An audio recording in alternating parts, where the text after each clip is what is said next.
Hey guys, this is Kevin O'Toole, and this is my Week 1 discussion video for MIU 1304.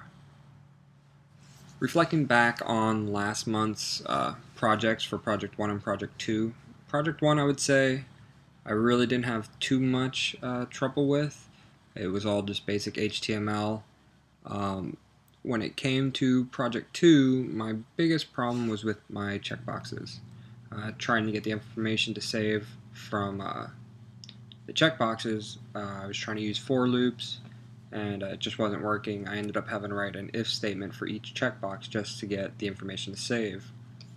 I did a lot of research on YouTube, lynda.com, watching videos from SDI, just seeing if anybody ever had problems with these, and really couldn't find much.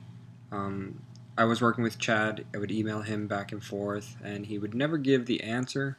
He would point out what I was doing wrong and where my logic lied, and in doing that, I would say probably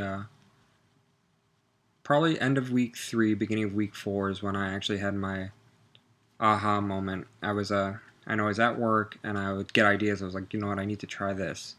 So when I would get home, I would try it. Wouldn't work, and it was, I think, actually it was at the end of week 3. I was getting ready to turn my project. I was like, you know what? My checkboxes, I had already figured out how to get them with the for loop to save the data, but then when it came to repopulating the checkboxes, I couldn't get the checks to repopulate in the box. And I almost turned in my project without it working. And then right prior to doing it is when I had my aha moment. I was like, oh. And I went back, adjusted my code, and it worked. I will say I still find for loops with if statements still a little tricky, but it's getting a lot easier, especially since last class.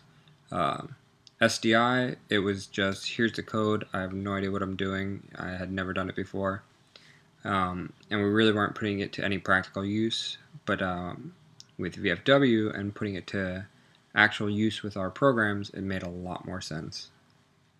So it is getting a lot easier. Definitely looking forward to jQuery Mobile and seeing what that has to offer. But alright, well, that's it for tonight. Until the next video, talk to you guys later.